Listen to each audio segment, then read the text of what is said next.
આજે તમે સંસારમાં જોતા હશો કે કોઈ પત્નીને કોઈ પર પુરુષમાં પ્રીતિ થઈ જાય અને પછી એનો પતિ એને આડો આવ્યો કરતો હોય, પતિ ઉપર એ ગુસ્સો આવે, મારી નાખવા સુધીના ઉદાહરણો આજે સંસારમાં બને છે.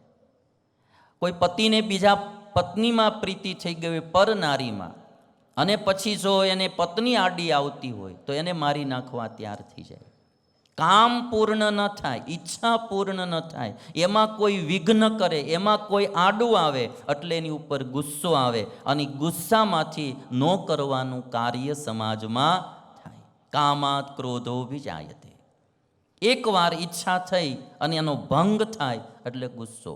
અને આજે હું તમને એમ કહું કે કોરોના ગમે એટલો ભયંકર હતો તોય બધાને નથી થયો.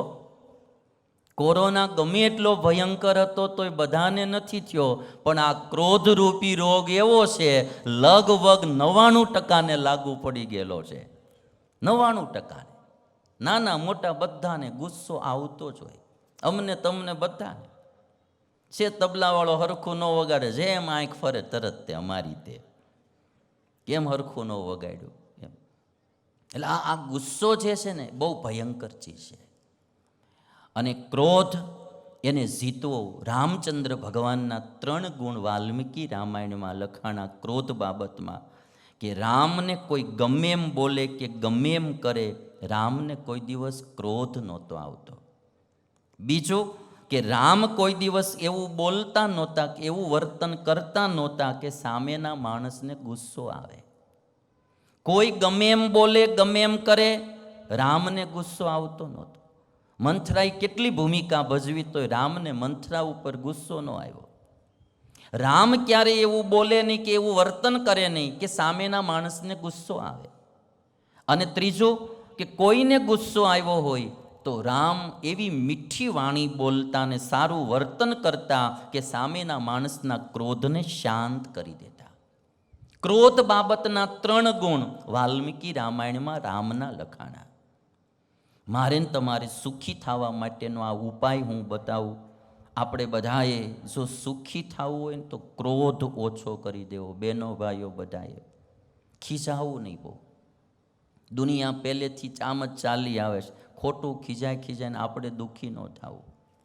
પહેલાં હું થોડોક કરતો તો ગુસ્સો, પછી મેં ઓછો કરી નાખ્યો. આવડા ઉપર બહુ ખીજાતો ક્યારેક. પછી મેં કીધું આવડા 15 ને હું એકલો. આમાં હું થાકી જાય. પૂછો ને આવડા બધાને પૂછો. હે કે પ્રિયવર્ધન સ્વામી, પહેલાં હું આને તડકાવ્યા કરતો, પછી મેં કીધું આ 15 જણા છે, આપણે એકલા. ખીજાઈને થાકી જાઉં એટલે પછી ઓછું કરી નાખ્યું. બોલો હવે બહુ એવું થાય ને તો ક્યારેક જ કહેવાનું, નહીંતર બહુ કહેવાનું નહીં. તમારે ત્યાં આવું બધું થોડું શીખવું જ પડશે ભાઈ. ઘરના છો એટલે કહું છું. હા, બહુ ગુસ્સો નહીં કરવાનો, એમાં મજા નથી. ક્રોધ છે એ એક પ્રકારનો રોગ છે. ક્રોધ એ એક પ્રકારનો રોગ છે. એ આપણું સ્વાસ્થ્ય બગાડે. જે બહુ ક્રોધી માણા હોય ને એના સ્વાસ્થ્ય ઉપર પણ એની ઇફેક્ટ થાય. એટલે જેટલો માણસ શાંત રહે એટલું એનું સ્વાસ્થ્ય સારું રહે. જેટલો ક્રોધી માણા, હા, ક્રોધી હશે એટલે તમે જોશો એને રીહ પણ બહુ ચડતી હોય. બહુ ક્રોધી હોય ને એને રીહ બહુ ચડે, એને ખોટું બહુ લાગી જાય, એને તરત નાની બાબતમાં અપમાનિત થઈ જાય, ખોટું બહુ લાગે, રીહ બહુ ચડે, ખાય નહીં, આમ ધૂંધવાણા કરે. લાકડું અર્ધ બળેલું લીલું લાકડું હોય ને હળગાવો ને કેમ ધૂંધવાણા કરે, એમ અંદર બિચારો ધૂંધવાણા બહુ કરે. એ એના સ્વાસ્થ્યને બગાડે. એટલે ગુસ્સો કરવો એ સારો નહીં.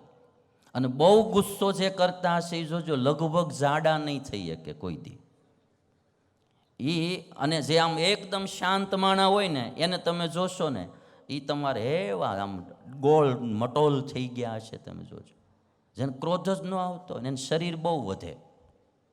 અને જેને બહુ ગુસ્સો આવતો હોય ને એવડા એ લગભગ જાડા ન થઈ ગયા. એ અમારી સુરતી મરચી જેવા હોય. સુરતી મરચી આવે ને ઝીણી બહુ હોય, પતલી આમ એક જરીક ખાવ ને ત્યાં ચોટલી ખીતો કરી દે તમારી. અને જાડા માણસ છે ને તમે જાડા માણાનો મને આ એક ગુણ લાગ્યો એટલે હું તમને કહું. જાડા માણસ છે ને એ ગોલર મરચા જેવા હોય. ગોલર મરચા જેવા. આખું દાબી જાઉં તો આમ તીખું લાગે જ નહીં તમને. અને તીખા ન હોય ને એ જ મોટા થાય, બહુ તીખા હોય ને એવડે આમ પતલા પતલા રહી જાય. તમે જો જાડા માણસમાં મને આ 2-3 ગુણ લાગ્યા. એ મોજીલાય બહુ હોય અને બહુ તમે જોશો ને ચીડિયો સ્વભાવ, ક્રોધી સ્વભાવ, ટાઈટ સ્વભાવ હોય. એ મામાના છોકરાને જાનમાં ગયા હોય ને તો નાચી ન હોય કે. એટલે મોજીલું માણું તો થોડુંક થવું જોઈએ. બહુ આ મારું બી તમને હું કહું ને, હું પહેલાં એવો જ હતો, સુરતી મરચી જેવો પટલો. પછી જ્યારથી આ ફેરફાર કર્યો ને પછી થોડોક જાડો થયો. હા, પહેલાં હું એટલો બધો જાડો હતો ને, મને ગમતું જ નથી આટલું જાડું શરીર, પણ તોય તે હું કરું. હવે પહેલાં નહીંતર હું બહુ પટલો હતો, કારણ કે ગુસ્સો વધારે જેને આવે ને એને લગભગ શરીર સારું થાય જ નહીં. એટલે તમારે બધાએ થોડો ગુસ્સો ઓછો કરો. અને જાડું થવાનું પાછું કહી દઉં, લિમિટમાં થાજો. ને થાવું હોય ને તો થાવું, પણ એમ લાગે કે હવે જવાનું ટાણું આવ્યું છે ત્યારે તો પતલું થઈ જ જવું, જેથી કરીને ઓલા 4 જણા છેલ્લે ગાળ્યું ન દે ઉપાડનારા. નહીતર કે ખાઈ ખાઈ નકરું ખડક્યું અમને હેરાન કરતો ગયો. એટલે ક્રોધ એક પ્રકારનો રોગ છે. સ્વાસ્થ્ય બગાડે, સંબંધ બગાડે, વ્યવહાર બગાડે, ધંધો બગાડે, અને જો ધ્યાન ન રાખે ને તો જિંદગી પણ ક્રોધ બગાડે. ભાઈ, ક્રોધ આટલા વાના બગાડે. સ્વાસ્થ્ય બગાડે, પરસ્પરના સંબંધ બગાડે, વ્યવહાર બગાડે, ધંધો બી બગાડે, અને બને તો ઘણીવાર જિંદગી પણ આખી બગાડે. એટલે ગુસ્સો દેવયાની અને શર્મિષ્ઠાના જીવનમાંથી શીખીએ, ગુસ્સો ન કરવો. અને ક્રોધ એક પ્રકારનો ચોર છે, જે આપણા સુખ અને શાંતિની ચોરી કરી જાય છે. સુખ અને શાંતિની ચોરી આ ક્રોધ કરી જાય. એટલે ક્રોધ એક પ્રકારનો રોગ છે, ક્રોધ એક પ્રકારનો ચોર છે, જે આપણા સુખ શાંતિને છીનવી લે છે. અને ક્રોધ એ એક પ્રકારની આગ છે. અને એવી આગ છે કે આગ જેમાં લાગે સૌથી પહેલાં એને જ બાળે અને પછી બીજાને બાળે. એમ ક્રોધ જેનામાં આવે સૌથી પહેલાં એને બાળે અને પછી ક્રોધને કારણે બીજાને પણ બાળે. ક્રોધ એક પ્રકારની આગ છે. અને ક્રોધી માણસ છે એ દિવાસળી જેવો છે. એ બીજાને સળગાવતા પહેલા પોતાને જ સળગાવે. દિવાસળી છે ને, એ બીજાને સળગાવે એ પહેલા પોતાને સળગાવે. એમ ક્રોધી માણસ એ બી દિવાસળી જેવો, બીજાને સળગાવે એ પહેલા પોતાને સળગાવે છે.